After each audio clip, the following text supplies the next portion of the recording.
Section 101 is a terrible revelation.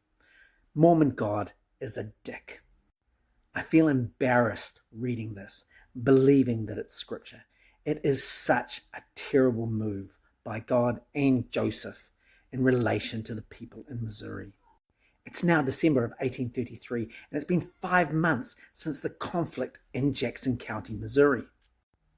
5 months of worrying what to do, trying to get information from Joseph, trying to get the revelation from God, and it just not coming. Letters have been going back and forth between Ohio and Missouri, but the saints there still don't know exactly what they're supposed to do. They have signed an agreement to leave, and then they've been told by church headquarters in Kirtland that they need to hold on. And so they're staying. This is causing increasing conflict. And this is meaning that the people in Jackson County, Missouri, eject the saints, causing a little skirmish that becomes almost like the beginnings of war.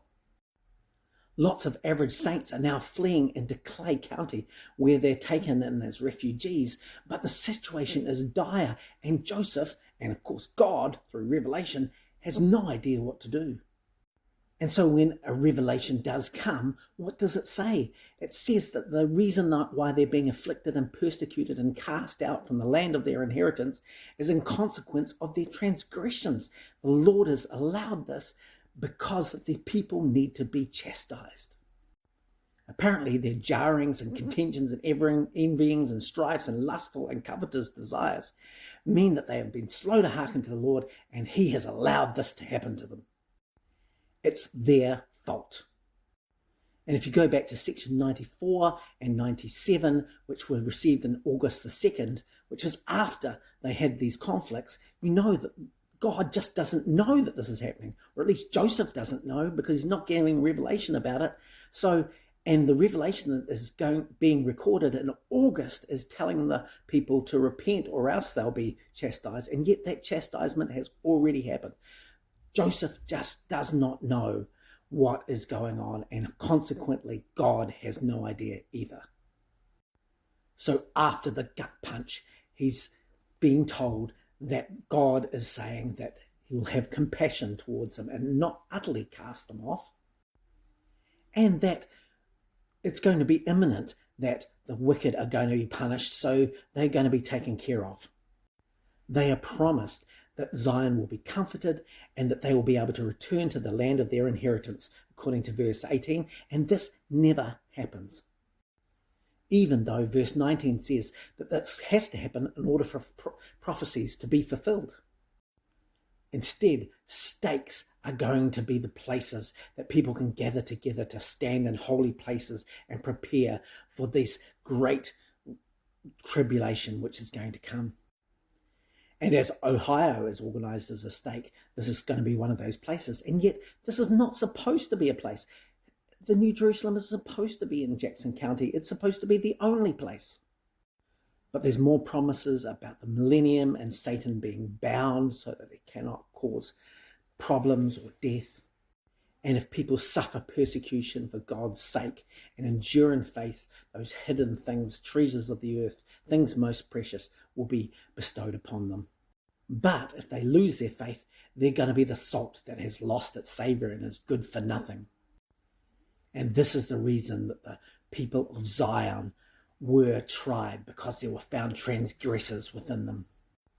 The Revelation goes on to talk about a number of parables that apparently Jesus is giving. And so this should be something that is incredible, right? New parables from Jesus. This is something that the church should laud to everybody else. But actually, they just apply to the situation because Joseph is trying to make something seem like it's the people's fault that they didn't do what they were supposed to do, that they didn't set watchmen around to guard the precious inheritance in Jackson County.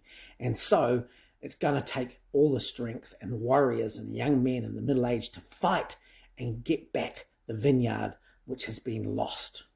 And so this lays the groundwork for a military operation which Joseph will do in the next coming months in regard to Zion's camp to redeem Zion. They are told that the Eastern churches need to raise money to buy more lands to secure Zion. and that the people in Zion should sue for redress from the state, because that's what the Constitution of the United States is there for, to protect the people. The Constitution is designated in this section to be something that is raised up for a wise purpose, for the redemption of the people. But this does not happen. The Constitution does not protect them. And so the Revelation talks about the governor needing to heed, and if he doesn't heed, then it should go to the president. And if the president doesn't heed, then God is going to have vengeance and destroy the United States because they haven't been great stewards. The people in Missouri are told not to sell their lands in Jackson County, even though it's been made clear to them that they are not supposed to return. And because they're told not to sell the lands, this is causing huge conflict with Edward Partridge, who's the bishop, who is trying to manage this really tense and volatile situation and making it worse for the saints. This is a really dick move, because Joseph has put these people into a precarious situation. And when their lives are in danger, Joseph is telling them by way of revelation that if they lose their life for the sake of the gospel, that they'll be blessed. And yet he has not considered that they are in such great danger. And if he was there in Missouri, he'd be making sure that he was safe, but he's not making sure that they're safe. He's just making their situation worse and blaming them for it. So they're doubling down on the fact that they're unrighteous and doing crazy things that undermine their safety because of revelations that Joseph is purportedly getting from God, who does not seem to know what he's doing. It's just maddening. If you want to understand church discipline in the church, the best resource after the General Handbook is section 102, which is what the idea of the High Council or disciplining councils is all about. I've been on the High Council of the Church many times for many years, both before I was the bishop and then after I was the bishop. I participated in dozens of disciplinary action, both at the High Council level and then also at the bishopric level. The church has recently changed the way that they do disciplinary councils and made it more streamlined, probably a little bit more compassionate, I think, in many ways. But one of the challenges of that is it has to also contradict revelation and canonize scripture, which is embodied in this section of 102 of the Doctrine and Covenants. This section is not actually a revelation. It's just minutes of the organizational procedure that were laid down on February the 17th, 1834.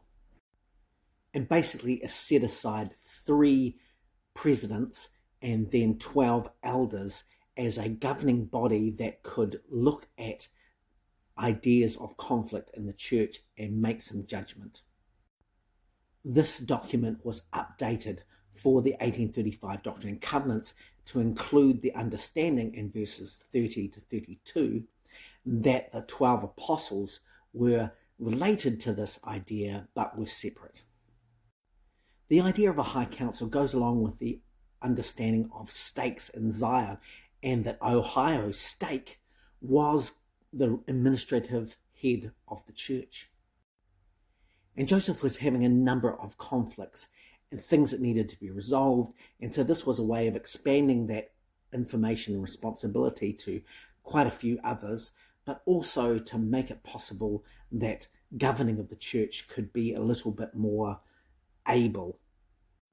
Joseph Smith, Sidney Rigdon, and Frederick G. Williams, who were the first presidency, were acknowledged that they were in charge and could preside over these meetings.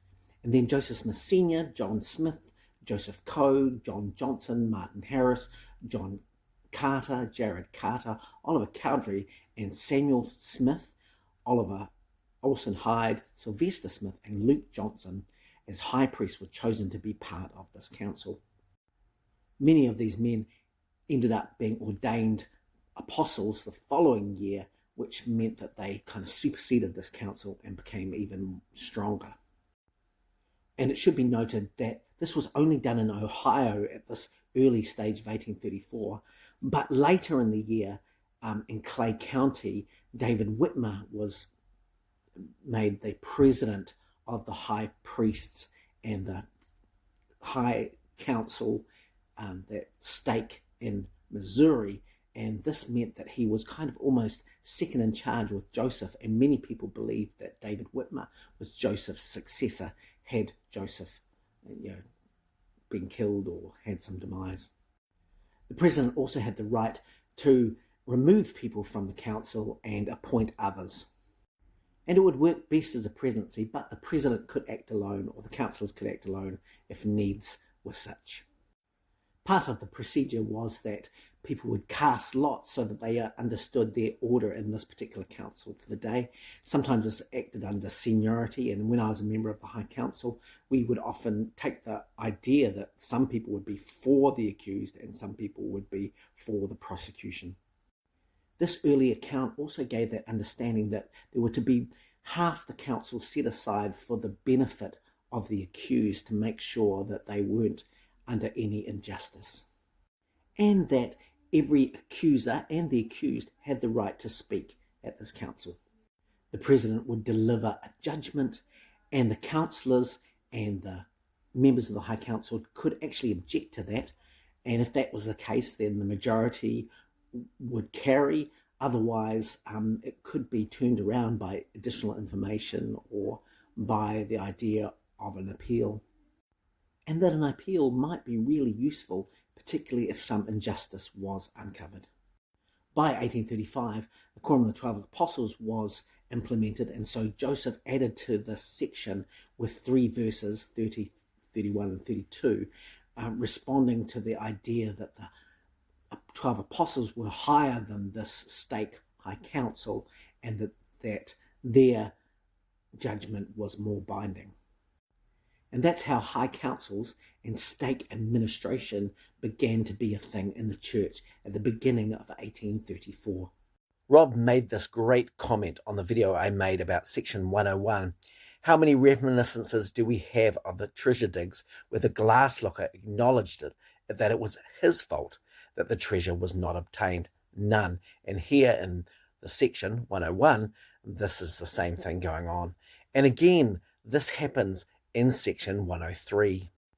This revelation is received on February the 24th, 1834, and it's after Parley P. Pratt and Lyman White have come from Missouri to figure out what the heck is happening and what they need to do in Jackson County, Missouri.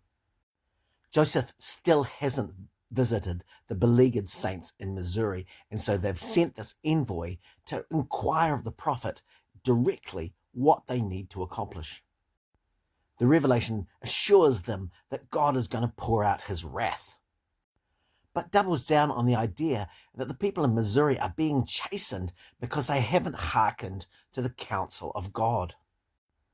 They haven't done the procedure properly. They haven't followed through correctly, and so therefore they've lost the treasure, just like Rob has identified. And because these members are filled with self-doubt, they take on board this criticism and blame themselves, so it's highly effective.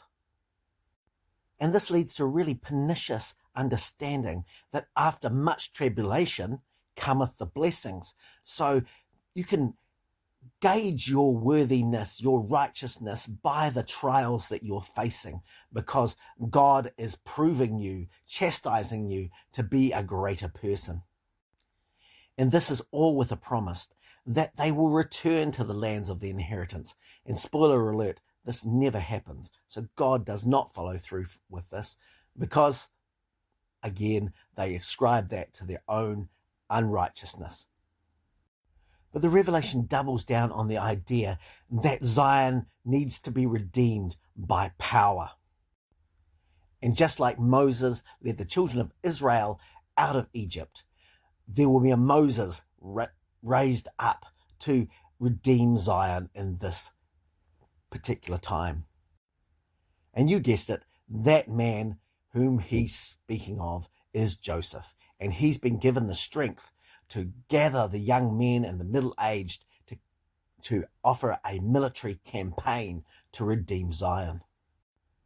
It's interesting to note, too, that this campaign was originally called the Camp of Israel, and then it was later termed Zion's Camp. And inasmuch as God's enemies have come against Zion, God's promise shall be with them to avenge God in this particular space. He says that let no man be afraid to lay down his life for my sake. For whoso is not willing to lay down his life for my sake is not my disciples. So they're gearing up for a military confrontation, which may result in people dying. So an army is to be created, and so missionaries are sent out to the east to gather funds and people so that they can go against Missouri to redeem the saints. And Joseph is commanded to go with them and preside in the midst and consecrate them so that they will have victory. And so that's what happens. They end up leaving quite quickly, gathering funds and people, and Zion's camp is implemented. But as alluded to before, this particular campaign is completely unsuccessful, and they get to Missouri and they're willing to fight, but Joseph gets scared, and so God tells the people to disperse and resolve the issue peacefully. And you would think that the unsuccessful nature of this campaign and these revelations would undermine people's faith. And it does for certain individuals, but for the vast majority, they double down on their self-doubt and believe that it's their fault, and therefore invest more into the next thing that will redeem all of the things that have gone wrong. Doctrine and Covenants 104 is at the end of April 1834, and Joseph has amassed an army that is soon going to leave in the beginning of May to go to Zion to redeem the saints. But before he goes, he needs to settle something. And this is one of the reasons why you see these revelations taper off. We're only getting a few and then months between now. And that is because we're talking about bad news. And nobody likes bad news. And so it's coming slower than all of those lovely revelations that are hopeful and telling people that exciting things are happening. And the bad news in section 104 is the United Firm, which was supposed to last forever and bless the saints, is going to be dissolved. The United Firm, or the United Order, which it's relabeled later for the 1835 Doctrine and Covenants, is made up of three entities. One is the Whitney store in Kirtland, the Whitney and Gilbert store in Missouri that sell goods, and then the printing press in Missouri that is supposed to print the revelations for money. These three commercial interests are supposed to be the backbone of the church for providing funds, but also income for these leaders who are the proprietors and directors of the United Firm. But Jackson County, Missouri has been lost, and the mercantile store there and the printing press have been destroyed. And since these three entities are connected with the United Firm, the debts which they all have collectively, and particularly those in Missouri, are going to fall on all of the members. And so Joseph needs to dissolve this partnership in order to keep himself from debt. This is so bad that when this revelation is printed in the 1835 Doctrine and Covenants, code names are given to all the people in it because they don't want to be identified, because then the debtors, who are still not being paid at this point, might come after them. So the revelation confirms that this is supposed to be an everlasting establishment. But verse 3 gives the caveat, because people were not faithful, it was turned into a cursing. And this is reminiscent of what we've just seen with regard to talking about the people in Jackson County, Missouri, that they've been terrible and wrong and covetous, and therefore the Lord has allowed this transgression to come upon them. In this case, the people of Missouri have sunk the United Firm, and they are going to be cursed because God is not mocked. There's an understanding if they don't repent, they'll be delivered over to the buffetings of Satan. And this may well be a code word for violence, the idea that they might be killed. Because according to this revelation, but also in the vein of the Book of Mormon, the poor shall be exalted so that the rich are made low. And the earth is full and there is enough to spare. So when things go wrong, like the United Firm, it's because somebody has done wrong. They haven't use their abundance to bless the lives of others. So the section goes through and basically breaks up the United Firm and gives just the people in Ohio stewardships and property so that they can be sustained, and all the people in Missouri are left out because they're the transgressors. The scripture doesn't call them out singularly, but that's what the Revelation is saying. And poor Martin gets the short straw again, because although he's designated with the righteous in Kirtland and given some property, the Revelation also tells him that his money is to be used to proclaim the gospel according to Joseph. So Joseph's got personal stake in Martin Harris's finances and property. So effectively, Martin Harris is Joseph Smith's cash bank again, like he was back in Palmyra. Like the others in Kirtland, Joseph is given an inheritance, even though he didn't put anything into this at the original outset. You know, Whitney and Gilbert put in a lot, and even W.W. Phelps, but Joseph is getting an inheritance as this firm dissolves, and also his father. And verse 53 says that the firm is dissolved and that they are no longer bound to the people in Missouri. And this is really interesting as they start to make their way on Zion's camp to go redeem Zion, but yet actually they are financially separated, so they've limited their loss. But there's a commandment that the printing still has to go ahead, so the printing press is given to Oliver Cowdery in Kirtland, and they're going to work on the new Doctrine and Covenants to replace the Book of Commandments. And instead of a united firm, they're going to set up a treasury so that sacred things can be deposited and funds can be pooled. And this is so that there's working capital for the stewardships, but you have to be worthy to draw from it, and worthiness and stewardship, it's just a bit messy here. And they've got debts.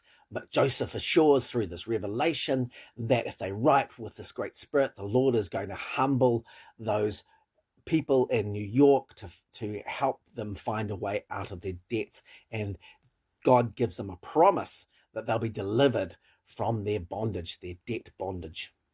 And they're also told they can now mortgage the inheritances they've got from the dissolution of the United Firm so that they can settle their debts. And this sounds like another recipe for disaster, but it's just what it is. So yet again, we see as things go wrong that people are being blamed. It's just not Joseph, and it's not his inner circle, because he needs to preserve them. And these revelations are becoming really problematic because things that God has promised in the past are now being dissolved because they're not coming to pass. So this is hugely problematic, and one of the great reasons why there becomes less and less revelation, because Joseph realizes that these things are going to be contradicted. He doesn't know what's happening, and God is just not very reliable because Joseph is not very reliable. Doctrine and Covenants 105 is more bad news. It's the end of Zion's camp, where Joseph has marched across the United States from Ohio to Missouri to redeem Zion with an army of people, and this has resulted in defeat. While famously reported as carrying a gun in one hand and a Book of Mormon in the other, the participants of Zion's camp marched with the understanding that they were going to get into conflict as they reached Missouri. Governor Duncan had initially promised support, but the idea of these people, militia, going to fight against Missouri became a big political issue, and Governor Duncan withdrew his support, worried that this would create a civil war in the state. Worried that this would lead to conflict. An envoy from Clay County with the members that were there managed to convince Joseph that things should be settled peacefully. There was a huge rainfall a couple of days prior that had brought up the river and had delayed some skirmishes to the point where actually Joseph felt like things should change. So the revelation doubled down on the idea that it was transgressors that had stopped the redemption of Zion, and that they must be chastised until they have learnt obedience. But, funnily enough, the leaders, those who were appointed to be over this company, they are not under condemnation. And so Joseph is let off. Instead, it was those churches abroad who had not given enough money and men to be able to provide armaments for this endeavour. So back to the drawing board, the elders needed to be endowed with power before they would be able to redeem Zion. And this would happen in the temple in Kirtland. So Zion's camp, this whole endeavour, this 2-month march, was a trial of their faith. And instead they should sue for peace and promise to be good. And in the background, purchase lands so that later on the armies of Israel would be guiltless in taking possession of the area. In which case they would be required to fight, but on this occasion they had to stop. So the next task was to get their endowment in the temple. And those who had sacrificed so greatly to go on Zion's march, these would be some of the first who would receive this blessing. And so an ensign of peace should be established, and that they should be able to work with the people in the area to allay fears and create community. And so Zion's camp was disbanded. Several stayed in the area and in a terrible circumstance got cholera. 20 people died. It was pretty awful, not even without fighting. So it was pretty disheartening. There were a couple on the travel, including Sylvester Smith, who's not a relative, who really got his back up about this whole thing, and he became a major kind of antagonist in the church later. The refugees in Clay County were even worse off because all of these people who had marched across the country then took up residence on their land, needing resource from these beleaguered refugees, and so it was pretty meagre. But one of the rewards to come out of this was a stake in Zion was formed with David Whitmer as stake president and almost as a successor to Joseph if he died. And then they all went home. The revelation to redeem Zion by force later was revived in 1836, but nothing really happened and there was no support for another campaign, and so Zion was never redeemed. Jackson County was not claimed back by the members. Not sure if this is Warren Cowdery, Oliver's brother, but this is all I could find, and he is the subject of section 106. Warren lived in Freedom, New York, and he had been converted when the elders went to recruit people for the Zion's March, and he had written to his brother and the church about the idea that because there was now a church and congregation in Freedom, that they needed some leadership, and Joseph Smith got this revelation that basically made him the leader. Now have a look at this date. It's November 25th, 1834, so 6 months since the last revelation, 6 months since Zion's March, which had failed, and there's been a lot that's happened, particularly a huge fallout because of the inability for Zion's March to succeed in redeeming Zion.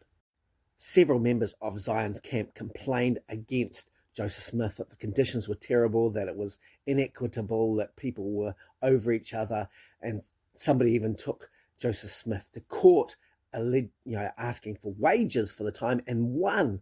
Joseph actually won on appeal that he didn't have to do that, but it was significant. And Sylvester Smith, who I talked about earlier, he complained all the way up to the High Council. The High Council took him to task, actually censured him. So there was a lot of fallout from Zion's camp.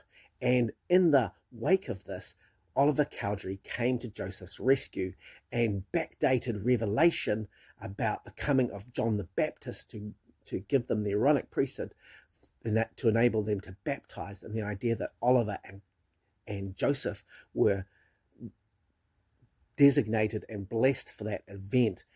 It shored up this revelatory priesthood authority that Joseph was implementing. Oliver, who had kind of been relegated down the chain a little bit, suddenly got a huge promotion to be an assistant to the church president, basically vice president. And the idea that there was an Aaronic priesthood and also a Melchizedek priesthood, which were conferred on Joseph and Oliver, this meant that those two were now again the joint elders of the church, but also that this revelation was incredibly important to establish authority to Joseph particularly. So it's perhaps with this backdrop that this revelation can kind of be understood with the idea that Oliver's taking this information to Joseph, asking him what he can do, and then Joseph feels obliged to bless Warren with this privilege of being the congregation leader. Warren Cowley comes to Kirtland later and becomes a printer along with his brother Oliver, and he's apparently not very good, so this suggests that this is an appointment of privilege because Oliver is now really important again in this movement. When everything goes down in Kirtland in 1837 with the bank scandal, Warren gets ousted with Oliver, his brother. But the revelation to Warren just basically makes him a high priest and over the church in the land of freedom, and that he has this calling to preach the everlasting gospel, and he must devote his time and his talents to that calling. The revelation doubles down on the idea that the coming of the Lord is really imminent, and that it's going to come as a thief in the night to those who are not prepared, but to the children of light, to the members of the church, they shall not be overtaken like a thief in the night. And this may be because at this particular time, Warren is in freedom, which is away from Kirtland, and so it kind of giving him some assurance that everything's going to be okay. And Warren is blessed that he'll be lifted up, that there's a crown prepared for him in the mansions of the Father. And so this revelation, 6 months after the Zion's camp, and we're going to see the next revelations another 6 months later, these are getting slower and slower to come forward because there's so much turmoil and Joseph is under a lot of scrutiny. Doctrine and Covenants 107 is the priesthood revelation, and it's really interesting to note that the Melchizedek priesthood and the Aaronic priesthood did not exist in its present form until March or April of 1835. So if you remember, because we covered this a little bit before, Section 107 verses 60 to 100 are really an incorporation of a revelation given earlier on the 11th of November 1831. And that's been folded into this particular revelation, which is dated around April of 1835. It's been 6 months since the last revelation and 9 months since the revelation before that. Oliver Cowdery has tried to buoy up support for Joseph by talking about a heavenly visitation that's happened to both him and Joseph when they received the authority to baptize on May the 15th, 1829. He's backdating this into the historical record. Now this is canonized in the Pearl of Great Price with Joseph Smith's history. If you look right at the bottom, there's an extract from the Messenger and Advocate that Oliver sent a number of letters, and one of them was detailing the beginnings of the church and this heavenly ministration that he identifies. This voice of an angel, this glory, this vision of the Almighty. Oliver never identifies the name, but it's identified later as John the Baptist, giving the Aaronic priesthood and the idea that there were three, a Melchizedek priesthood set, Peter, James, and John, who gave the Melchizedek priesthood. But again, none of this is in the actual historical record. You can't find it. This is only being backdated. And even this only talks about this first messenger, doesn't identify them. The Melchizedek priesthood is never attested to. And the idea of Oliver testifying to an event that puts him in equal partnership with Joseph and receiving these heavenly ministrations. Remember, the first vision hasn't become a thing yet. Nobody even really knows about it. So this is really Oliver backdating himself to be right at the very beginning. I mean, there's Moroni, the angel that delivered the plates, but here this is a heavenly messenger coming straight to Joseph and Oliver.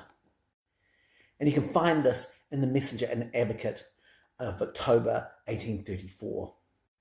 So in early 1835, 12 men were called to serve as apostles in the church.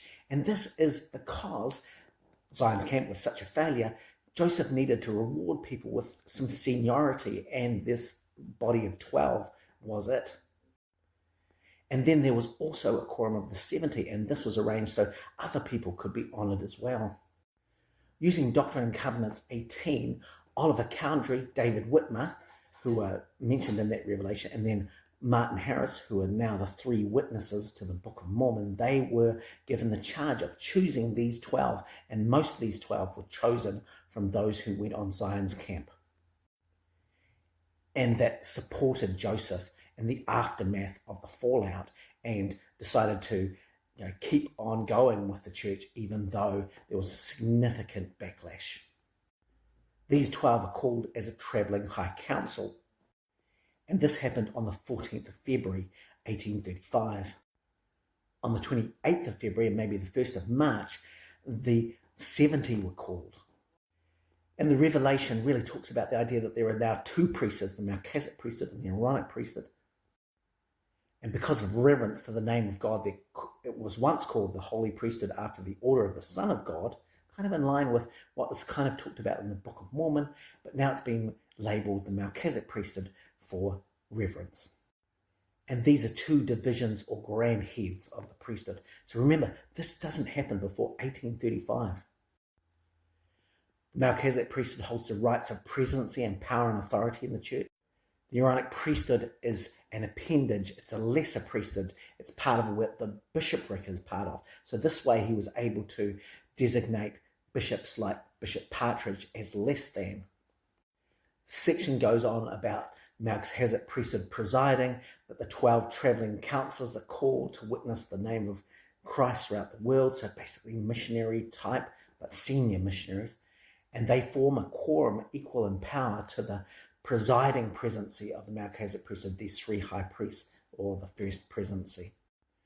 There are 70 called, and they also form a quorum equal in authority to that of the 12 special witnesses and the three. So there's the idea that each division has this power and authority to act, and their power is the same of each other quorum. This also goes for the standing high councils in Kirtland and in Zion. So they are as powerful as the 12. And so up until Joseph dies, really the biggest power was the stake high council. So William Marks, who was the stake president of Nauvoo, was really up there in terms of seniority. But of course, during the succession crisis, he lost out to Brigham Young, who took over and usurped power. And the rest of the Revelation really talks about the idea that this has gone on from the beginning of time back to Adam, the idea that Adam had called all of his progeny, he'd given them priesthood and responsibilities. When he died, he called them to Adam under armor, which will become important soon, and blessed them because he was Michael the archangel. And so this is how the priesthood authority was created and organised in the early part of 1835, and the information backdated into the earlier Doctrine and Covenants back to 1829 with Oliver Cowdery in Harmony, Pennsylvania. Doctrine and Covenants 108 is about Lyman Sherman, who is a president in the Quorum of the 70. Like lots of revelations, just like this, he wanted to know his standing before God, obviously as a leader in the church and being diligent about his calling. He wanted to make sure that he was doing the right thing. And just the mere sincerity of this meant that Joseph let him know that he was on the right track, that the Lord had forgiven him, that he was called and he was positioned to do something great. So if you look at the date of this, it's December 26th, so the day after Christmas, 1835.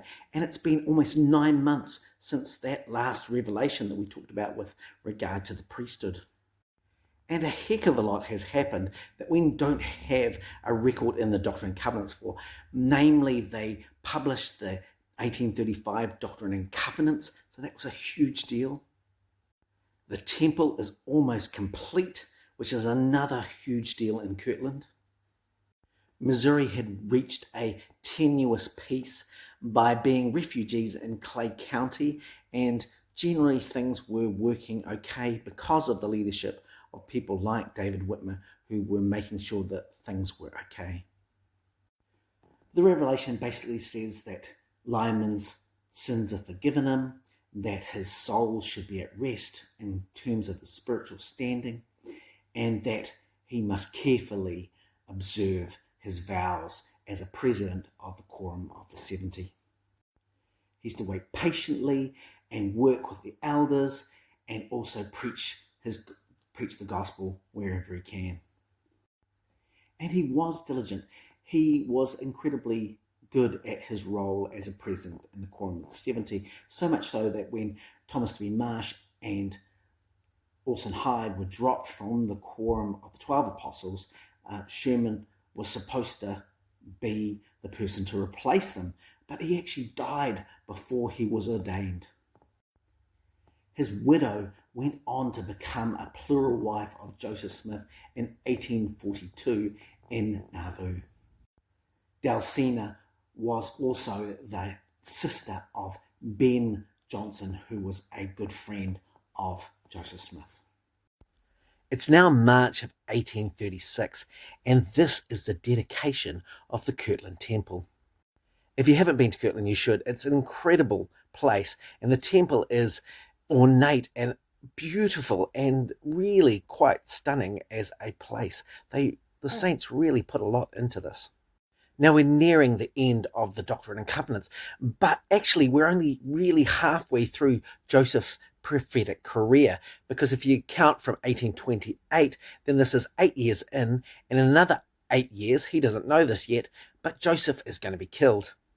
So in this midway place, we can gain a lot from this particular section, because it is not really a revelation, it's a prayer. It's the dedicatory prayer for the Kirtland Temple, and it tells us a lot about how Joseph is feeling and the things that are on his mind when it comes to the gospel.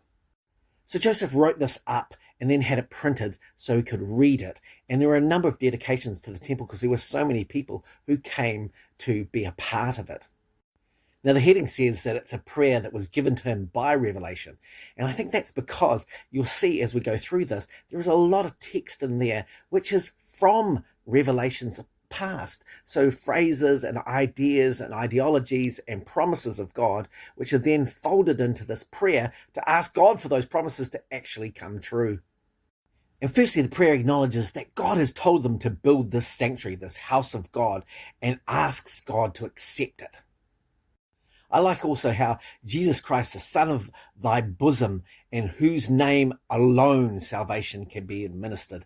This is very Protestant Christian, but fabulous. And out of our poverty we have given of our substance to build a house to thy name.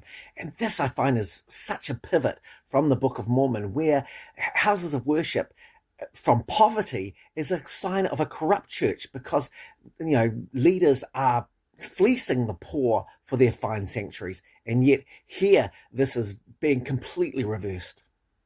Likewise, this is for a house of prayer, a house of fasting, a house of faith, a house of learning, because this is where the school of the prophets is going to be housed as well. It's an idea, it's almost like a town hall, but with a religious component and worship component. And this again is in contradiction to the Book of Mormon, which suggested that people didn't need sanctuaries, places to worship, because you could worship in your heart. And actually people were cast out of churches and sanctuaries like this because they were humble, when the wicked were the ones that were promoting houses of worship. And there's this idea that this prayer and this sacrifice to the Lord for building this house will secure a fulfillment of the promises which thou hast made, so that this is their sacrifice, so that God knows that they're serious and God has to follow through with the promises already from the Doctrine and Covenants. And so this would be a place where people could get the needed strength to be able to obtain every needful blessing, the promises that God has said will come to pass if people are righteous. But then there's also this caveat. the idea that no unclean thing shall be permitted to come into this place to pollute it.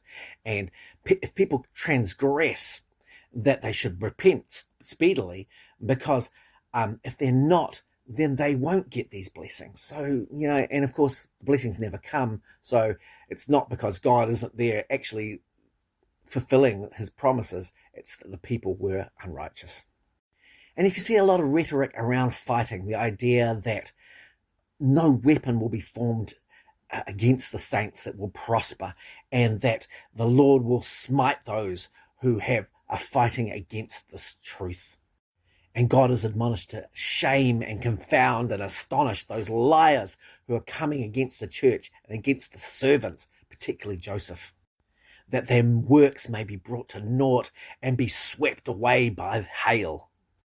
Verse 36 is interesting because it talks about how the gift of tongues should be poured out in this building for the benefit of the saints. And there's this continued rhetoric that the wicked will be burned and consumed in these last days, and that the saints will be kept from that calamity because of their righteousness. And there's this perverse pleasure that the wicked will be destroyed, that God will vindicate the righteous. And of course, this is particularly for those who've driven out the inhabitants of Jackson County, the saints who have left, and they're now suffering. Because we've seen a number of revelations saying that God will redeem Zion, but it's now 1836, 3 years on from all of this stuff, and still it hasn't happened. But they want it to happen. They want the anger of the Lord to be kindled, and there's indignation fall upon those so that they are wasted away. They're just hoping for this, and yet God is not delivering them. And somehow they're not getting the message. And in verse 54, there's an understanding that the Constitution will save them and preserve them. And Joseph is going to abandon the Constitution completely in the next few years.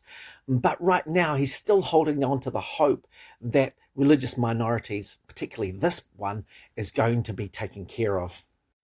And then there's that scattering of Israel understanding from the Book of Mormon, and particularly from the remnants, the Native Americans. And it's interesting that he's using that same rhetoric that they're cursed and smitten because of their transgressions, that they can be converted from their wild and savage conditions. Now, the Book of Mormon was written to the Native Americans to redeem them, to convert them. And it's 6 years on, and there is almost zero Native American conversion. So this has not happened. And Joseph gets a personal call out in this prayer.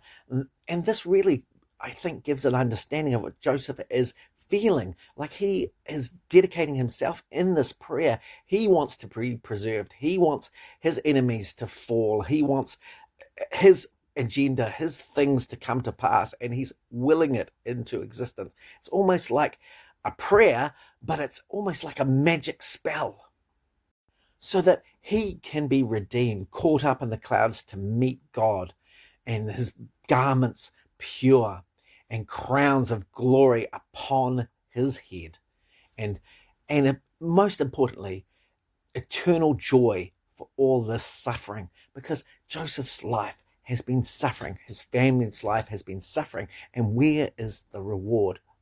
And that's how the temple in Kirtland gets dedicated and purposed for the saints in Kirtland and Ohio, and even those in Missouri, because they're pretty much displaced. And it's not a temple like we see today. It's not exclusive. Everybody's allowed in there. They have meetings in there. They still have meetings in there today, and petitions and curtaining and learning. And this is supposed to be the hub of the church growth and understanding. And it's going to be their downfall because, of course, they spent a lot of money trying to make this place come up, and this has plunged them into serious debt. This is the inside of the Kirtland Temple, and there are two big floors, and at the ends of each of those two floors there are these tiered pulpits designating the Melchizedek priesthood and the Aaronic priesthood and the various offices. And this is after 1835, of course, so we have all of these offices of the priesthood now, and they're displayed in presidencies, groups of three, on these pulpits. There are also railings on the ceiling that it originally provided for curtains that could be dropped down and segregate each area of these floors so you could have smaller meetings. And this is what happened in April of 1836, where Joseph and Oliver talked about seeing Jesus in the temple on one of these pulpits.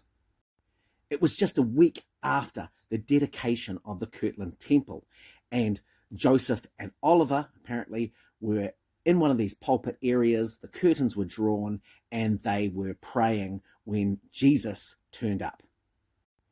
And so section 110 is not a revelation either. It's an account of this experience. And another one.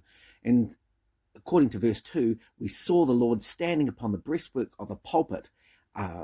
Before us and under his feet was a paved work of pure gold in colour like amber. His eyes were as a flame of fire, and the hair of his head was white like the pure snow above the brightness of the sun. And they heard the voice of Jehovah. And he said, I am the first and the last. I am he who liveth. I am he who was slain, and I am your advocate with the Father. Behold, your sins are forgiven you. You are clean before me. Therefore lift up your heads and rejoice, and let your hearts of all my people rejoice who have built this holy house, because he has accepted it.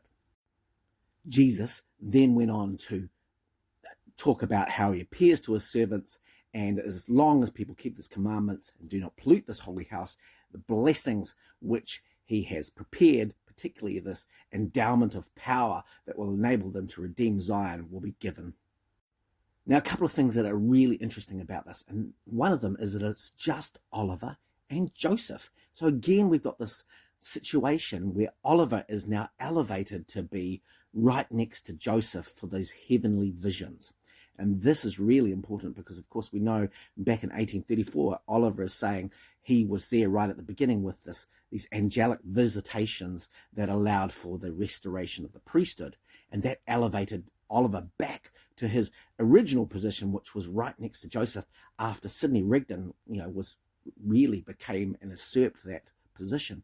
And now again in Kirtland in 1836, this is being reiterated, that Oliver is having these visions. Now, that's slightly suspect because, of course, it suggests that Oliver is being elevated, but also that maybe Oliver's going along with some of this because he went along with it and elevated himself in 1834, and now he's doing this again to make sure his prominence is intact. Or that Joseph can rely on Oliver to attest to these same witnesses to elevate Joseph himself. So this is a really interesting dynamic, and we should explore it a little bit more. The other is that when deity comes to visit them, Jesus has apparently been giving all of these revelations up until this point, and through the mind of Joseph, and now he's turning up in person, and yet the experience is quite different. Like, it's not it's kind of a proclamation. It's not a conversation. And so it's just interesting that when Joseph is relating the mind of God through revelation, he's doing it in this very conversational way. But then when he relates this event, he's doing it as a signal that Jesus is proclaiming. And we see this in that same kind of proclamation that you get in the first vision accounts. So there's a dynamic there that's fascinating. This section goes on to relate more experience in the idea that as this vision closed of Jesus, that Moses appears with the keys of the gathering of Israel, that Elias appears to commit the dispensation of the gospel of Abraham, and then Elijah the prophet appears because he's signifying the great and dreadful day of the Lord. Now, there's two problems with this. One is that Elias and Elijah are the same person. It's just the Greek and the Hebrew version of the same name. So Joseph is equating these people as different, and in reality, they're the exact same person. So this is a problem.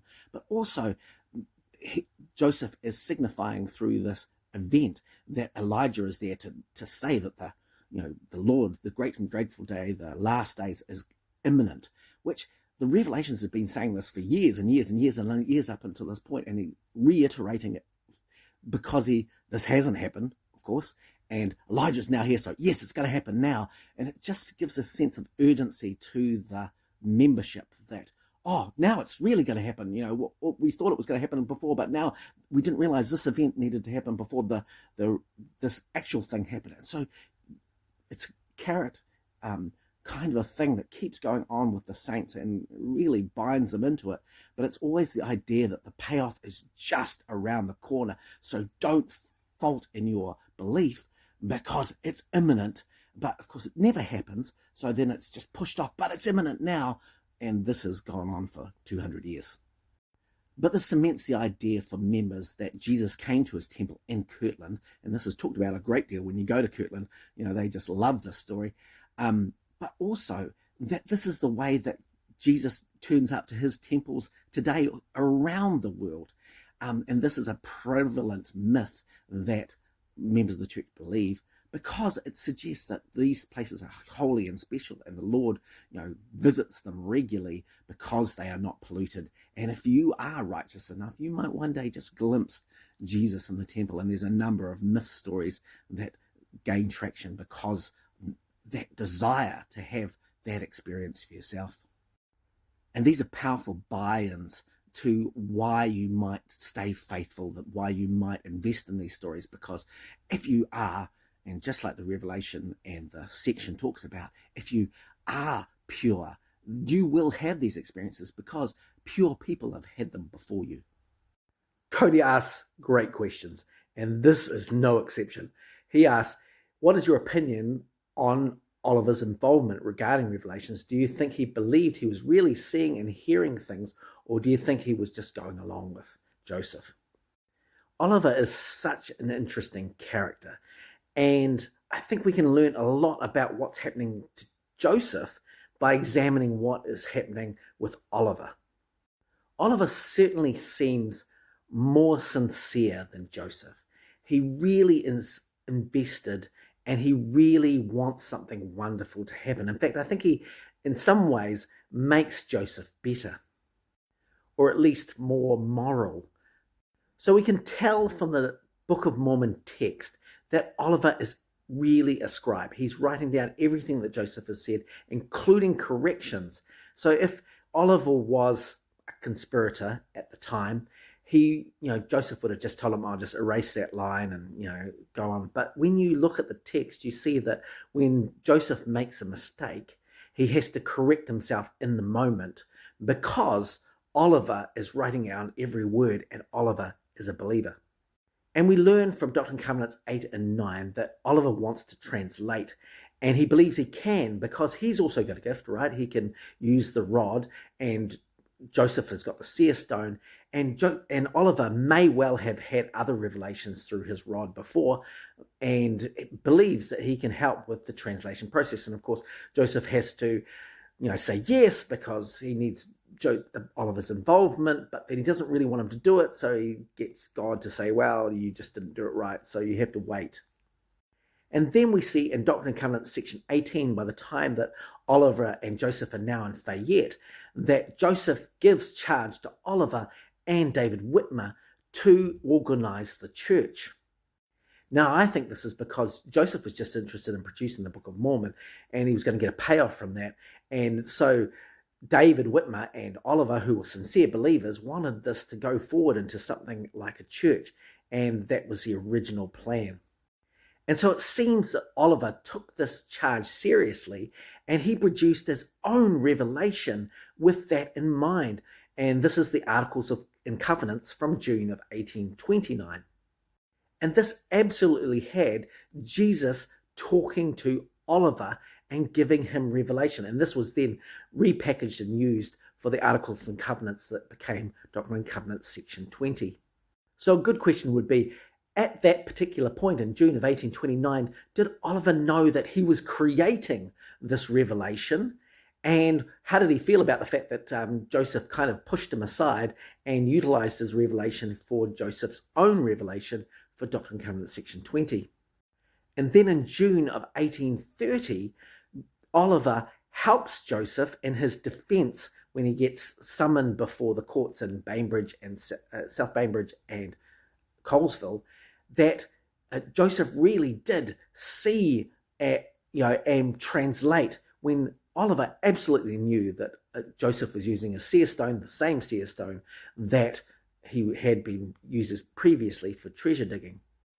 So Oliver misled the court, lied, and he probably did this because he felt like the Book of Mormon was important, that the end justifies the means. And this is the kind of way that Joseph operated. It was the way that Oliver operated. But then, of course, Sidney Rigdon came along, supplanted Oliver, and this went on for a number of years. And Oliver and Sidney, had their spats and falling out. And, of course, Oliver felt like a founding father. And then so after Zion's camp and that, fiasco, Oliver made the choice to talk about these heavenly visitations back in 1829 that involved only him and Joseph, and that was this, restoration of the priesthood. And then in section 110, he's reiterating Joseph and Oliver's preeminence in this church with these revelations of Jesus coming, and then Moses and Elias and Elijah, and those kinds of angelic visitations that is now putting Oliver on par with Joseph. Now, Joseph needed this, particularly because the temple was supposed to be so special and he'd promised so much about how it would endow the saints. This was one of those ways that he was able to say, God has accepted this house and you're going to get the promised blessings that you have been sacrificing for so long. And Oliver absolutely went along with this. Maybe he had a vision, because they're talking in this kind of esoteric folk magic tradition that allowed them to see and feel and believe was true. And then, of course, that end justifies the means scenario, that even if it was a extension or a embellishment, it was still perhaps okay because it brought people to Christ. But then we see a deterioration of the relationship between Joseph and Oliver, and that was really on the idea of Fanny Alger, and this being an affair, not a polygamous marriage. That's a later invention. And this erodes the trust that Oliver has for Joseph. And I think this is because Oliver is sincere, and he thinks that this shouldn't be happening in the church, and he is against it, of course, and it just totally dismantles that two-person, ability to kind of reign. So the short answer to all of this is that Oliver is creating as early as June 1829. He's lying for Joseph in June of 1830. He's creating this new narrative about priesthood to give himself prominence in the new church and save Joseph from the dissolution of the Zion's camp in 1834, and elevating himself to power, maybe with the means and the thought that he can redeem the church, that Joseph is going slightly awry on some of those points of the Book of Mormon. And then he does it again, or at least supports Joseph, in 1836. And we see in this next section this treasure dig grouping of four: Hiram, Joseph, Oliver and Sidney, and they're going to be the ones to save the church through trying to find treasure to satisfy the debts. But this also suggests that this is the inner circle. This is the cream of the church, and these people are going to spend a significant time together, adventuring, but also connecting on a spiritual level for the continuation of the church. But Oliver can't abide by the idea that morality is relative and marriages or sexual unions outside of Joseph and Emma's marriage are okay, and that really sinks this in the next year.